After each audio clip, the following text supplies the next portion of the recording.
أولم يسيروا في الأرض فينظروا كيف كان عاقبة الذين كانوا من قبلهم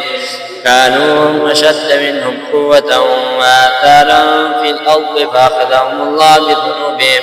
فما كان لهم من الله من واق ذلك بأنهم كانت تأتيهم رسلهم بالبينات فكفروا فأخذهم الله إنه قوي شديد العقاب ولقد أرسلنا موسى بآياتنا وسلطان مبين إلى فرعون وهامان وقالوا ساحر كذاب فلما جاءهم بالحق من عندنا قالوا اقتلوا أبناء الذين آمنوا معه واستحيوا نساءهم وما كيد الكافرين إلا في ضلال وقال فرعون ذروني أقتل موسى وليدع ربه إني أخاف أن يبدل دينكم أو أن يظهر في الأرض الفساد وقال موسى إني عذت بربي وربكم من كل متكبر لا يؤمن بيوم الحساب وقال رجل مؤمن من آل فرعون يكتم إيمانه أتقتلون رجلا أن يقول ربي الله وقد جاءكم بالبينات من ربكم وإن يك كاذبا فعليه كذبه وإن يك صادقا يصبكم بعض الذي يعدكم إن الله لا يهدي من هو مسرف كذاب يا قوم لكم الملك اليوم ظاهرين في الأرض فمن ينصرنا من بأس الله إن جاءنا قال فرعون ما أريكم إلا ما أرى وما أهديكم إلا سبيل الرشاد فقال الذي آمن يا قوم إني أخاف عليكم مثل يوم الأحزاب مثل دأب قوم نوح وعاد وثمود والذين من بعدهم ما الله يريد ظلما للعباد ويا قوم إني أخاف عليكم يوم التناد يوم تولون مدبرين ما لكم من الله من عاصم ومن يضلل الله فما له من هاد ولقد جاءكم يوسف من قبل بالبينات وما زلتم في شك مما جاءكم به حتى إذا هلك قلتم لن يبعث الله من بعده رسولا كذلك يضل الله وهو مسرف مرتاب الذين يجادلون في آيات الله بغير سلطان أتاهم كبر مقتا عند الله وعند الذين آمنوا كذلك يطبع الله على كل قلب متكبر جبار وقال فرعون يا هامان ابن لي صرحا لعلي أبلغ أسباب السماوات فاطلع إلى إله موسى وإني لأظنه كاذبا وكذلك زين لفرعون السوء عملي واسكت عن السبيل وما كيد فرعون إلا في تباب وقال الذي آمن يا قوم اتبعون يهدكم سبيل الرشاد يا قوم إنما هذه الحياة الدنيا متاع وإن الآخرة هي دار القرار من عمل سيئة فلا يجزى إلا مثلها ومن عمل صالحا من ذكر أو أنثى وهو مؤمن فأولئك يدخلون الجنة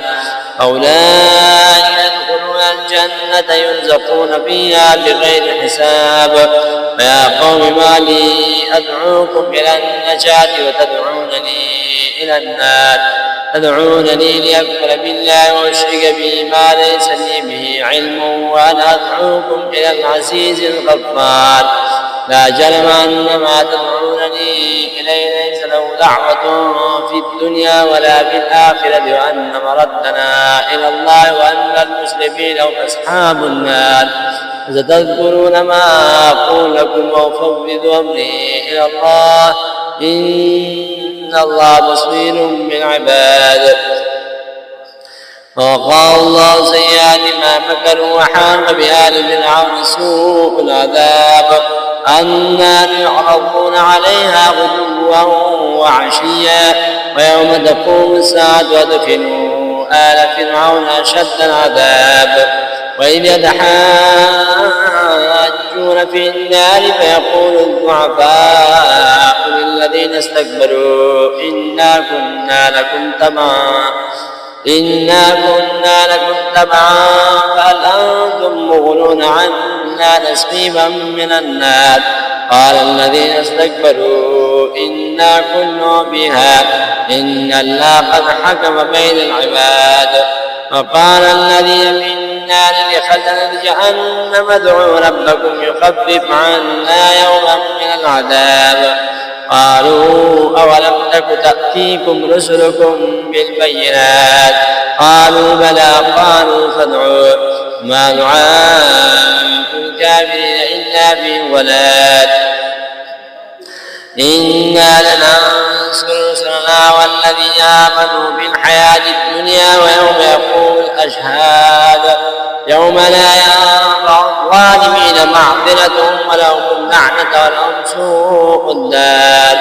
ولقد آتينا موسى الهدى وأورثنا بني إسرائيل الكتاب هدى وذكرى لأولي الألباب.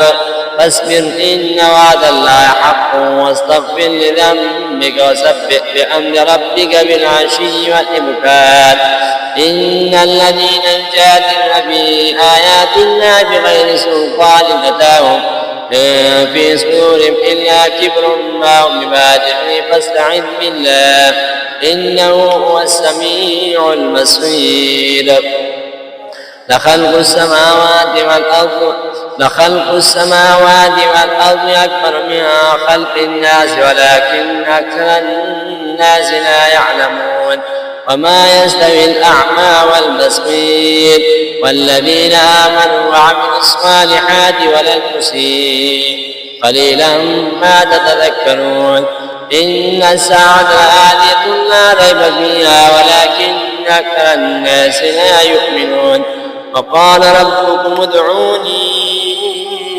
أستجب لكم إن الذين يستكبرون عن عبادتي سيدخلون جهنم داخرين. الله الذي جعل لكم الليل لتسكنوا فيه والنهار مبصرا إن الله له فضل على الناس ولكن أكثر الناس لا يشكرون. ذلكم الله ربكم خالق كل شيء لا إله إلا هو فأنى تؤفكون. كذلك يؤفك الذين كانوا بآيات الله يجحدون. الله الذي جعل لكم الأرض قرارا والسماء بناء وصوركم فأحسن صوركم ورزقكم من الطيبات. ذلكم الله ربكم فتبارك الله رب العالمين.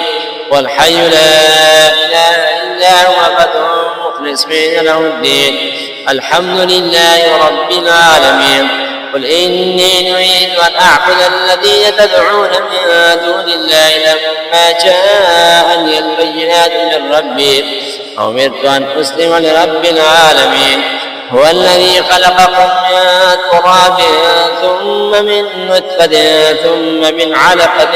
ثم يخرجكم طفلا ثم لتبلغوا أشدكم ثم لتكونوا شيوخا ومنكم من يتوفى من قبل ولتبلغوا أجلا مسمى ولعلكم تعقلون. هو الذي يحيي ويميت فإذا قضى أمرا فإنما يقول له كن فيكون. ألم تر إلى الذين يجادلون في آيات الله أنى يصرفون الذين كذبوا بالكتاب وبما أرسلنا به رسلنا فسوف يعلمون. إذ الأغلال في أعناقهم والسلاسل يسحبون في الحميم ثم في النار يسجرون ثم قيل لهم أين ما كنتم تشركون من دون الله قالوا ضلوا عنا بل لم نكن ندعو من قبل شيئا كذلك يضل الله الكافرين ذلكم بما كنتم تفرحون في الأرض بغير الحق وبما كنتم تمرحون ادخلوا أبواب جهنم خالدين فيها بئس مثوى المتكبرين فاصبر إن وعد الله حق فإما ترينك بعض الذي نعدهم أو نتوفينك فإلينا يرجعون ولقد أرسلنا رسلا من قبلك منهم من قصصنا عليك ومنهم من لم نقصص عليك وما كان لرسول أن يأتي بآية إلا بإذن الله فإذا جاء أمر الله قضي بالحق وخسر أولئك المبطلون الله الذي جعل لكم الأنعام لتركبوا منها ومنها تأكلون ولكم فيها منافع ولتبلغوا عليها حاجة في صدوركم وعليها وعلى الفلك تحملون ويريكم آياته فأي آيات الله تنكرون أفلم يسيروا بالأرض فينظروا كيف كان عاقبة الذين من قبلهم كانوا أكثر منهم وأشد قوة وآثارا في الأرض فما أغنى عنهم ما كانوا يكسبون فلما جاءتهم رسلهم بالبينات فرحوا بما عندهم من العلم وحاق بهم ما كانوا به يستهزئون فلما رأوا بأسنا قالوا آمنا بالله وحده وكفرنا بما كنا به مشركين فلم يكن ينفعهم إيمانهم لما رأوا بأسنا سنة الله التي قد خلت في عباده وخسر هنالك الكافرون صدق الله العظيم.